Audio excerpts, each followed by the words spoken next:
Bismillahirrahmanirrahim. Assalamualaikum warahmatullahi wabarakatuh.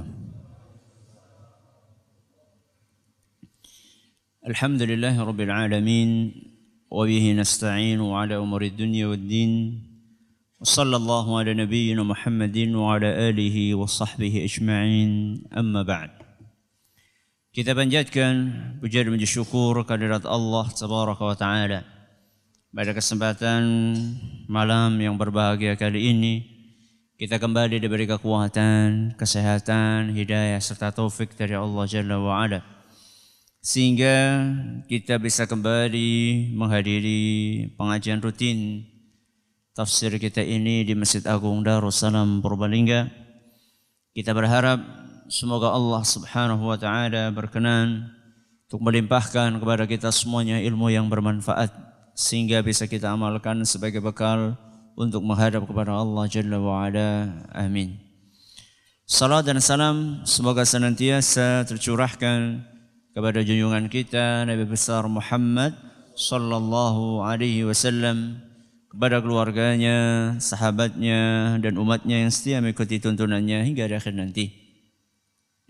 Seperti biasanya sebelum kita mengawali kajian tafsir kita akan membaca surat yang mulia, surat Asy-Syams. Semoga Allah Subhanahu wa taala memberkahi majelis kita. A'udzu billahi minasy syaithanir rajim.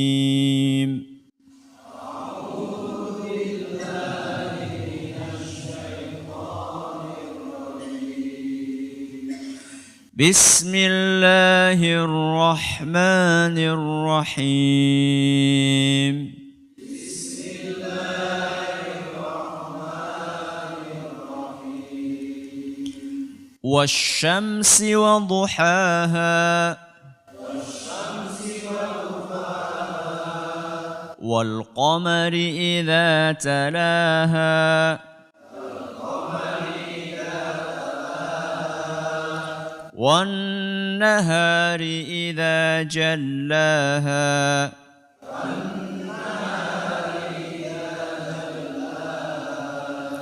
والليل إذا يغشاها.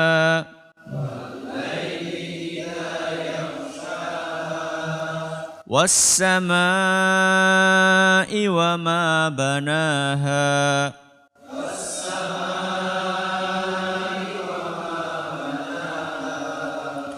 والأرض وما طحاها.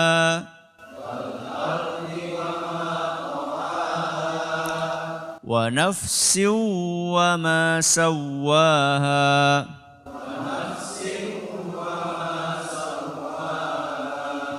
فألهمها فجورها وتقواها.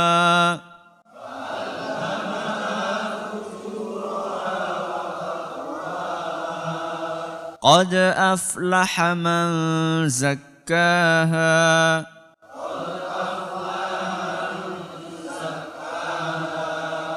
وقد خاب من دساها.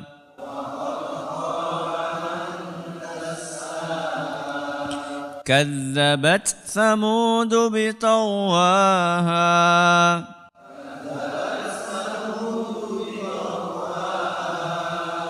إذ انبعث أشقاها.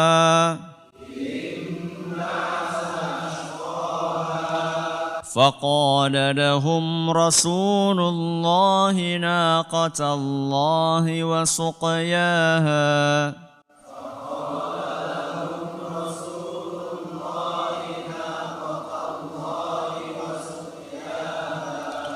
فكذبوه فعقروها.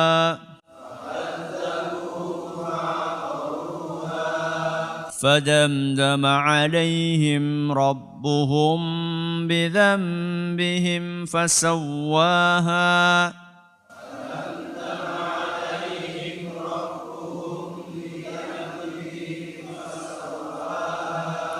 ولا يخاف عقباها.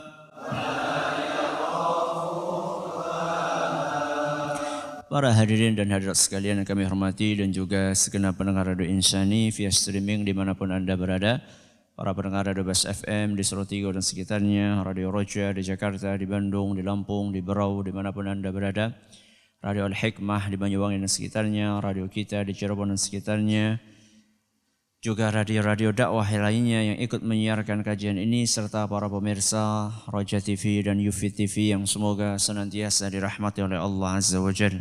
Alhamdulillah, jamaah sekalian yang kami hormati, pada pertemuan yang lalu kita sudah sampai ayat yang keberapa?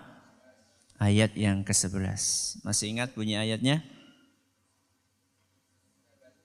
Kadzabat Tsamudu bitaghwaha. Sebagaimana yang kita sampaikan pada pertemuan yang lalu bahwa sepertiga dari surat Asy-Syams, sepertiga apa? Surat Asy-Syams itu isinya tentang kisah nyata dari suatu kaum namanya kaum Tsamud. Nabinya siapa? Nabi Saleh. Kisah Nabi Saleh dan kaumnya, siapa tadi kaumnya? Tsamud. Itu disebutkan berulang-ulang di dalam Al-Quran. Ada seorang penulis berusaha untuk mengumpulkan kisah-kisah itu. Beliau temukan bahwa kisah Nabi Saleh dan kaumnya Tsamud itu disebutkan dalam 21 surat dari Al-Quran. Berapa? 21 surat. Berarti kisah ini memang sebuah kisah yang penting untuk diambil pelajarannya. Walaupun antara satu surat dengan surat yang lainnya, rinciannya tidak sama. Maksudnya dalam satu surat dirinci secara detil, di surat yang lain tidak terlalu detil, di surat yang lain disebutkan secara isyarat. Dari 21 surat itu salah satunya ada dalam surat apa? Asy-Syams yang kita pelajari. Dan sebagaimana yang kita jelaskan pada pertemuan yang lalu, kaum Tsamud adalah sebuah kaum yang memiliki peradaban yang tinggi. Dari sisi kemahiran mereka dalam membangun, kemudian memahat apa? Gunung dan seterusnya. Kaum ini tempat tinggal mereka saat ini, ya, kalau dikasih geografi zaman dahulu mungkin kita bingung. Tapi saat ini letak geografisnya antara Saudi dengan Yordan. Antara mana? Saudi dengan Yordan. Antara Saudi bagian utara dengan Yordan bagian timur. Itu tempatnya Tsamud saat itu dulu. Yeah. Dan sampai sekarang masih ada sisa-sisa peradabannya. Kaum Tsamud ini adalah salah satu di antara kaum Arab. Kaubilah yang ada di daerah apa? Arab. Seperti rata-rata kaum yang diutus di dalamnya para nabi, kaum ini adalah sebuah kaum yang rusak. Rusak perilakunya, rusak akidahnya, rusak pemahamannya, rusak akhlaknya, rusak pemikirannya. Maka Allah Subhanahu wa taala utus salah satu nabinya untuk memperbaiki kaum tersebut. Diutuslah seorang nabi yang bernama siapa? Saleh. Dan Nabi Saleh ini adalah salah satu di antara bagian kaum Tsamud. Sebagaimana Nabi kita Muhammad SAW adalah salah satu dari anggota suku apa? Quraisy. Yeah. Sebagaimana nabi-nabi yang lainnya, ketika Nabi Saleh diutus untuk mendakwahi kaum Tsamud, kaumnya sendiri, maka yang pertama kali beliau ajarkan adalah apa? Tauhid. Yeah. Dan seluruh nabi alaihi wassalatu wassalam, semuanya tanpa terkecuali, selalu mengawali dakwahnya dengan dakwah apa? Tauhid. Seluruh nabi dan rasul. Kalau nabi pertama kali siapa? Adam. Kalau rasul pertama kali Nuh. Ya. Nabi yang pertama adalah Adam, sedangkan rasul yang pertama adalah Nuh. Dan jarak antara Adam dengan Nuh sekitar 10 abad. Berapa abad? Sekitar 10 abad.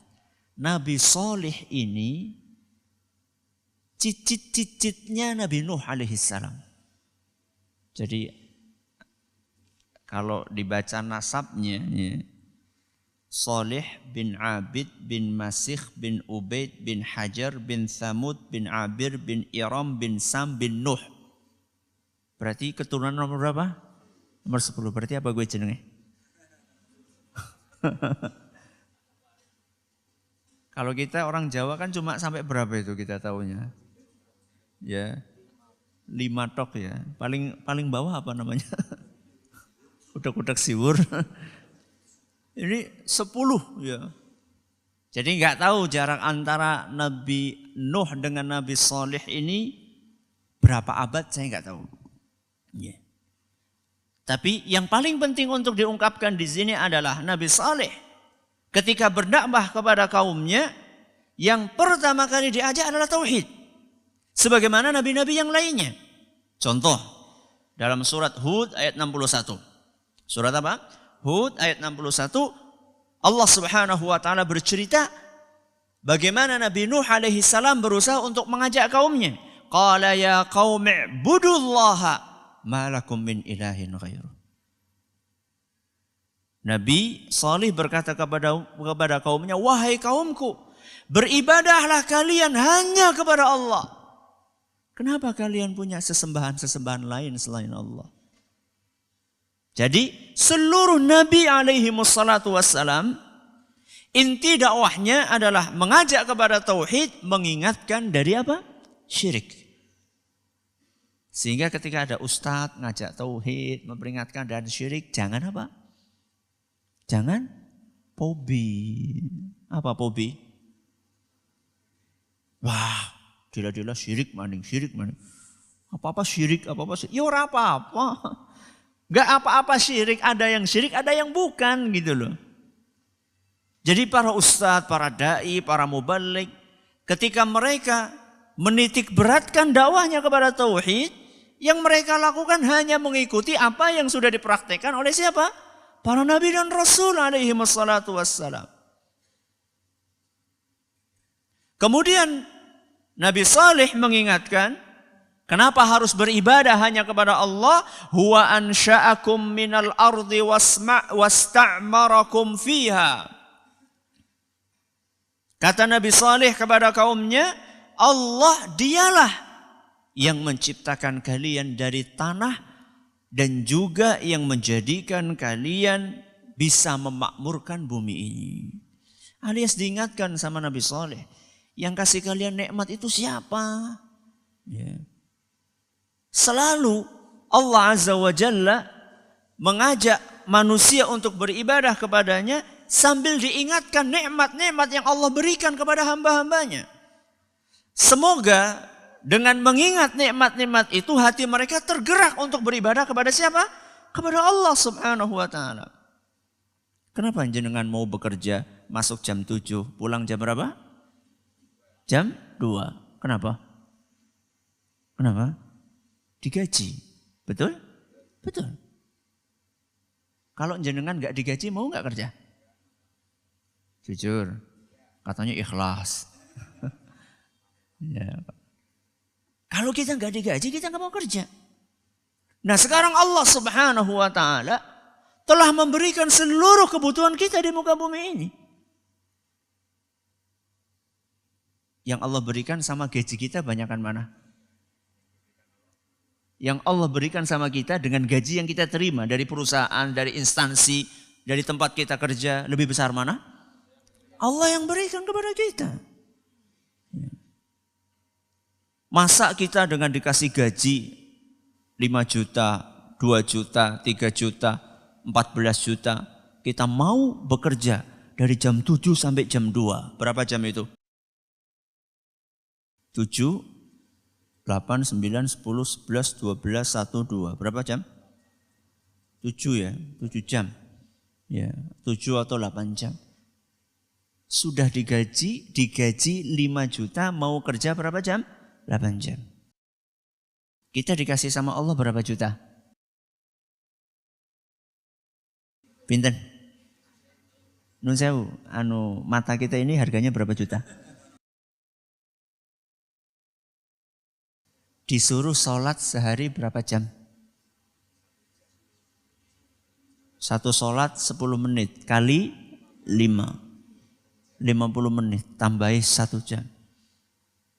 Dikasih sama Allah subhanahu wa ta'ala nikmat yang tidak bisa diuangkan. Saking apanya? Banyaknya. Disuruh sholat 1 jam dalam 1 hari. Tidak mau. Ini pola pikir apa ini?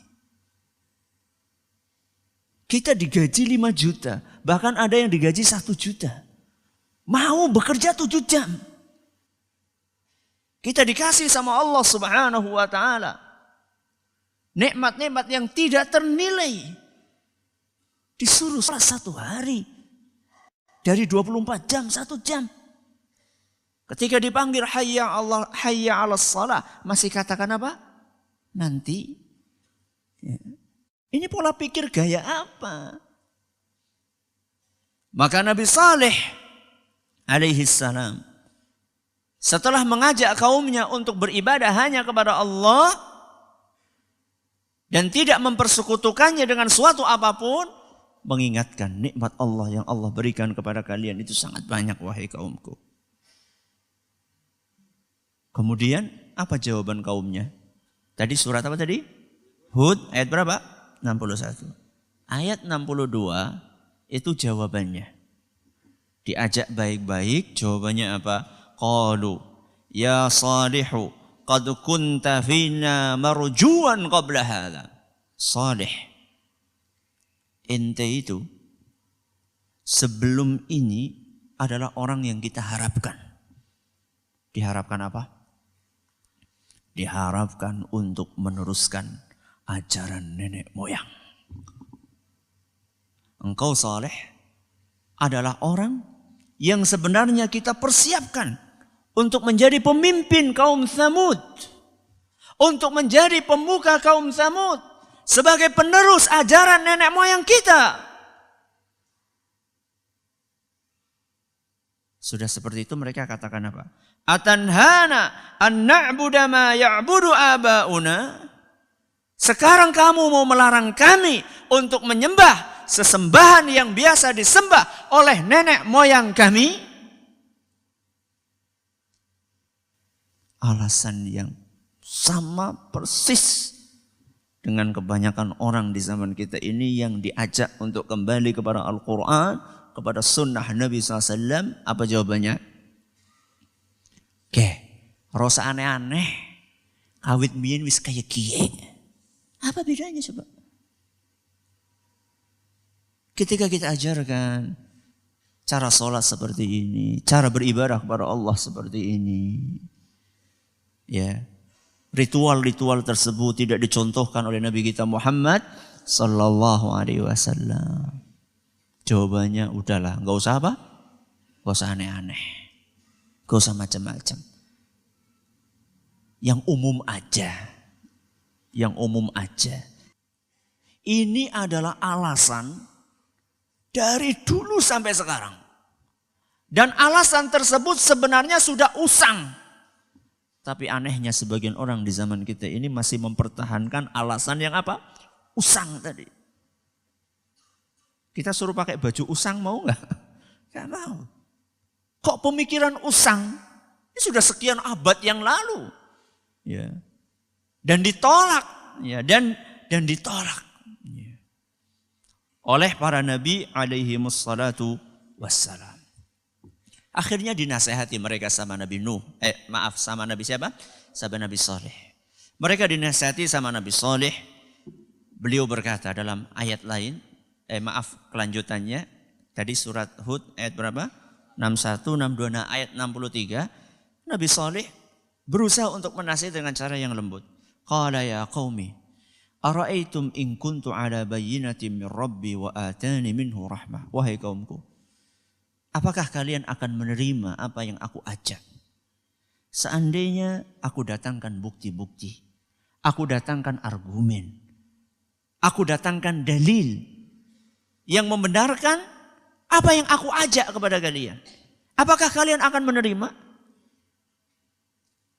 Dan memang yang namanya dakwah itu harus dilandasi di atas apa? Dalil. Ya, bayyinah, argumen, dalil, bukti yang nyata. Dakwah yang benar itu seperti itu. Bukan jerene. Apa jerene? Katanya dan katanya. Kata Nabi Saleh kepada kaumnya, apakah kalau misalnya aku datangkan dalil, bukti, nyata, bahwa apa yang aku ajarkan kepada kalian benar, apakah kalian mau mengikuti kami?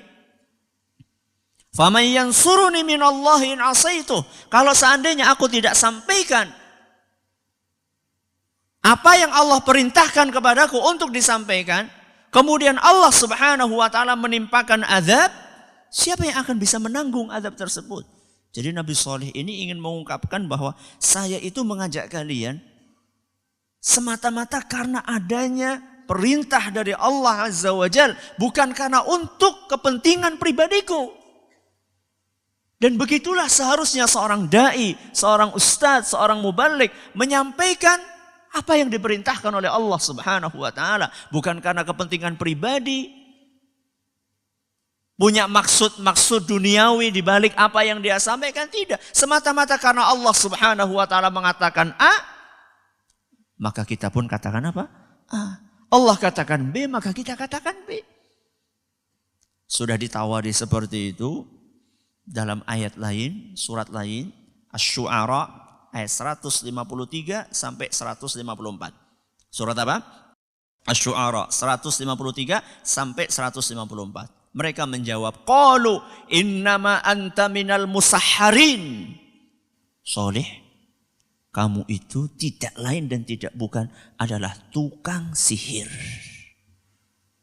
dukun. Ini kan sama sekali tidak masuk apa? Masuk akal, nggak ilmiah. Ya. Hati-hati, jangan ngaji di sana. Sekali ngaji di sana nggak akan apa? Nggak akan bisa lepas. Ya, karena itu adalah tukang sihir, dukun. Ya, nek ngomong gue langsung apa? Membuat orang menjadi terpukul, membuat orang jadi menerima. Wis hati-hati, aja ngasih ngaji nang kana. Subhanallah. Argumen yang jelas. Argumen harus dibalas dengan apa? Argumen. Kemudian dikatakan sama kaumnya, ma anta illa basyarum misluna. Wahai Saleh, kamu itu tidak ada bedanya dengan kami. Kamu tidak ada bedanya dengan kami. Kenapa kamu mengaku sebagai Rasul? Fa'ti bi ayatin in kunta minas shadiqin. Coba datangkan bukti. Maksudnya mereka minta mukjizat. Datangkan bukti nyata yang menunjukkan bahwa engkau adalah orang yang jujur, alias apa yang engkau sampaikan itu benar dari Allah Subhanahu wa taala. Ditantang untuk mendatangkan apa? Mukjizat. Nah, inilah mulai berhubungan dengan ayat yang akan kita pelajari. Surat apa? Asy-Syams ayat berapa? Ayat 12. Apa mukjizat yang diminta sama mereka? Yang diminta sama mereka adalah seekor apa? Onta betina. Dalam beberapa tafsir disebutkan spesifikasi onta yang mereka minta. Jadi onta itu kan binatang yang familiar atau enggak? Di antara mereka familiar. Sebagaimana kita familiar dengan apa? Ayam lah. Coba dan masa mukjizat jajal tokakan ayam. Itu kan. Tapi mestinya mereka itu minta onta yang spesial, bukan sembarang onta. Karena onta adalah binatang yang familiar di mata mereka. Sering mereka ngelihat onta. Mereka bepergian juga pakai apa? Pakai onta. Yang mereka minta adalah onta yang spesial, onta yang istimewa. Disebutkan dalam beberapa riwayat ya, yang disebutkan oleh para ahli tafsir seperti Imam Thabari dan yang lainnya. Walaupun mungkin riwayat-riwayat ini barangkali bersumber dari Israiliyat ya. Karena sepengetahuan kami ayat atau hadis yang spesifik menyebutkan ontanya kayak apa itu kami belum temukan. Ya. Sehingga cerita ini sekedar untuk wawasan saja. Ya, sekedar untuk apa? Wawasan saja. Jadi Imam At-Tabari beliau menyebutkan bahwa mereka meminta atau kaum Tsamud itu meminta agar ontanya itu adalah onta yang muncul dari batu. Yang muncul dari apa? Batu. Dan ketika muncul itu, ontanya sudah hamil 10 bulan. Bembok, macam-macam banget mau jeluknya. Ora apa ya? Ora apa sih? Jadi dia enggak minta onta itu lahir dari apa? Dari onta yang lain, enggak. Dia mintanya adalah onta ini keluar dari batu, kemudian begitu keluar sudah hamil berapa? 10 bulan. Maka kemudian begitu mendengar permintaan mereka, Nabi Saleh pun salat. Nabi Saleh pun salat. Dikatakan sama Nabi Saleh, kalau misalnya aku datangkan mukjizat ini, apakah kalian akan beriman? Orang Jawa mengatakan di apa? Ditanting ya. Ditanting itu apa? Di apa? Dijanjiin, ya dijanjiin. Kalau misalnya aku datangkan apa yang kalian minta, apakah kalian akan beriman dengan apa yang aku bawa? Maka kemudian Nabi Saleh pun salat. Setelah salat beliau berdoa kepada Allah Subhanahu wa taala, memohon kepada Allah Azza wa Jalla, dan ternyata terjadilah apa yang mereka minta. Ada batu yang besar. Ada batu yang besar di situ. Ujuk-ujuk batu itu apa? Terbelah. Begitu terbelah, dukun. Metu apa? Metu onta wis apa? Wis gede. Dan sudah hamil berapa bulan? 10 bulan. Onta jantan atau betina? Ya betina lah wong hamil, masa jantan. Masa anak bapak-bapak hamil orang anak. Ya. Keluar itu sudah hamil. Sudah hamil berapa bulan? 10 bulan. Begitu keluar onta tersebut, Nabi Saleh menjelaskan aturan. Ya. Jadi onta ini ada aturannya. Ini kalian minta. Onta ini kalian apa? Kalian minta. Dan setelah kami datangkan onta ini, kami bikin aturan. Aturan itu disebutkan di dalam surat Asy-Syu'ara ayat 155 sampai 156. Surat apa? Asy-Syu'ara. Ayat berapa? 155 sampai 156. Qala, Nabi Saleh berkata, hadhihi naqatun laha syirbun walakum syirbu yaumin ma'lum. Onta ini punya jadwal minum dan kalian punya jadwal minum.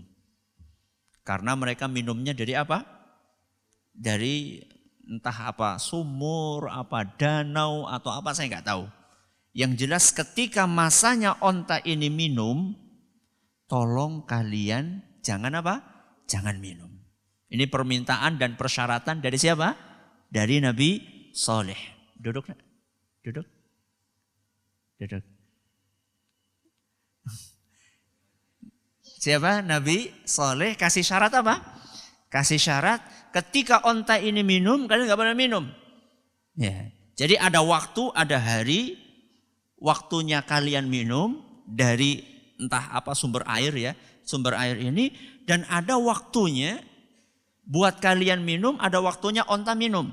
Ketika onta ini minum, kalian gak boleh minum dari situ. Dan ini ujian. Dan ini apa? Ujian. Dan ketika kalian minum, onta ini gak akan minum dari sini. Sudah ada jadwalnya masing-masing. Ngantri. Dari dulu sudah ada apa? Sudah ada budaya ngantri. Subhanallah. Dalam beberapa riwayat, ini ayat Al-Quran. Kalau ini ayat Al-Quran. Dalam beberapa riwayat disebutkan bahwa onta ini seberapa air yang diminum, maka sebanyak itulah susu yang akan dikeluarkan.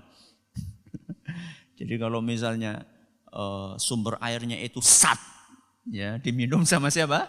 Sama onta ini, maka dia akan mengeluarkan susu sebanyak air yang diminumnya. Ini riwayat-riwayat wallahu alam Israiliyat. Tapi yang ada dalam surat Asy-Syu'ara ayat berapa tadi?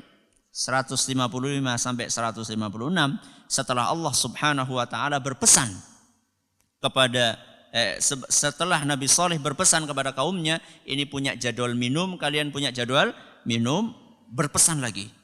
Wala tamassuha bisu'in. Jangan sekali-kali kalian ganggu onta ini. Jangan sekali-kali kalian ganggu onta ini, fayakhudzakum adzabu yaumin azim. Seandainya kalian ganggu onta ini, maka kalian akan disiksa oleh Allah Subhanahu wa taala dengan siksaan yang berat. Khusus untuk siksaan ini kita akan jelaskan. Fadamdama alaihim rabbuhum bidzambihim fasawwa. Ini ayat keberapa? 14. Insyaallah kita akan bahas pada ayat ke-14 mengenai siksaannya. Nah, setelah Nabi Saleh berpesan seperti itu, ternyata kaumnya Nabi Saleh ini memang Masya Allah. Apa Masya Allahnya? Masya Allah bandel dan keras kepalanya. Mereka berkumpul. Mereka apa? Berkumpul. Orang-orang yang jahat di antara mereka. Dan orang-orang yang jahat di antara mereka tidak tahan. Kenapa mereka tidak tahan? Biarin aja. Mereka tidak tahan. Kenapa tidak tahan? Karena mereka jadi nggak bebas minumnya. Kalau kemarin sebelum mereka minta onta, mereka bisa minum tiap apa? Tiap hari. Sekarang, setelah mereka minta onta, dikasih aturan untuk minum, akhirnya mereka nggak bisa minum tiap hari. Mereka jengkel. Mereka apa? Jengkel. Mereka jengkel, kemudian mereka minta untuk, udah ini kita harus habisi saja onta ini. Akhirnya mereka bermusyawarah untuk menghabisi onta tersebut. Mereka bermusyawarah untuk menghabisi onta tersebut. Dan mereka saat itu mengutus salah satu di antara mereka. Dan yang diutus itulah yang Allah sebutkan dalam surat Asy-Syams ayat berapa? Ayat 13. Yang sekarang kita pelajari ayat berapa? Ayat 12. Apa ayat bunyinya? Idzim ba'atha ashqaha. Mereka juga mungkin takut-takut juga. Mau nyembelih itu mereka takut-takut juga. Ya. Karena apa? Karena inilah mukjizat dari Allah Subhanahu wa taala. Seandainya disembelih nanti ada apa-apa gimana? Mungkin di antara mereka saling apa? Saling apa? Petiren. Petiren itu apa tuh? Saling kamu ajalah. Maka muncullah seorang yang disebutkan namanya adalah Qudar. Siapa namanya? Qudar. Ya. Dan konon Qudar ini adalah anak hasil perzinaan. Anak hasil apa? Perzinaan. Nabi SAW dalam sebuah hadis yang diriwayatkan oleh Imam Bukhari, beliau bercerita Qudar ini postur tubuhnya seperti apa. Dalam Sahih Bukhari beliau berkata, in ba'atha laha rajulun azizun. Bangkitlah seorang yang kuat. Ya. Arimun mani'un. Kuat, gagah perkasa dan disegani. Jadi siapa namanya tadi? Qudar ini orangnya kuat, gagah, disegani. Disegani oleh kaumnya. Jadi kaumnya ini segan kepada siapa? Kepada Qudar. Maka bangkitlah dia. Akan tetapi karena dia adalah sang eksekutor, maka Allah sebutkan di dalam surat Asy-Syams ayat 12 yang kita pelajari, idzim ba'atsa asyqaha. Bangkitlah seorang yang paling celaka di antara kaum Tsamud. Walaupun dia itu orangnya posturnya apa? Gede, kuat, terpandang, Allah katakan asyqaha. Ini orang paling celaka, paling sial nasibnya. Kenapa? Karena dia yang berani untuk mengeksekusi. Yeah. Mereka atau dia ini yang berani untuk mengeksekusi sedangkan yang lainnya nonton. Walaupun yang lainnya juga nantinya kena azab. Kenapa kena azab juga yang lainnya? Karena mereka semuanya apa? Bermakar, mereka sepakat. Sampai diceritakan dalam beberapa riwayat, bahwa sampai mereka itu kalau sekarang mungkin ngumpulkan tanda tangan gitu ya. Jadi didatangi satu-satu. Setuju enggak? Questioner. Setuju enggak? Setuju enggak? Setuju enggak? Laki-laki perempuan ditanya setuju enggak? Setuju enggak? Setuju enggak? Cuman eksekutornya siapa? Muncullah Qudar. Dan Qudar dikatakan, ya. Qudar ini dikatakan oleh Allah asyqaha. Maka hati-hati jamaah yang kami hormati. Orang yang paling sial adalah orang yang mengeksekusi sebuah kejahatan. Orang yang mengeksekusi sebuah kejahatan. Contoh misalnya, sekarang ada penista agama. Mungkin ada sebagian orang berusaha untuk membela. Ya, di grassroots, ya, di akar apa? Di akar rumput berusaha untuk membela. Cuman yang paling sial, yang paling celaka adalah orang yang berani tampil di muka umum untuk membela. Itu yang paling sial. Yang paling celaka adalah orang yang seperti itu. Mungkin di akar rumput ada yang berusaha untuk membela. Tapi ketika muncul di mana? Di permukaan. Muncul di media. Dengan bangganya membela. Bahkan berusaha untuk membela diri. Na'udzubillah min dzalik. Ini orang-orang yang paling sial. Orang-orang yang paling celaka. Contoh misalnya, contoh yang lain. LGBT. Apa LGBT? Lesbian, biseksual,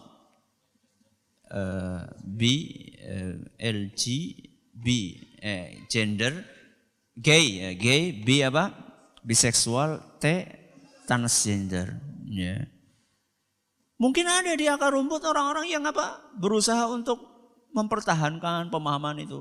Tapi yang paling sial adalah orang-orang yang berani tampil di muka umum, di layar kaca, di media massa untuk membela pemahaman ini. Maka hati-hati ya oleh ikhwah.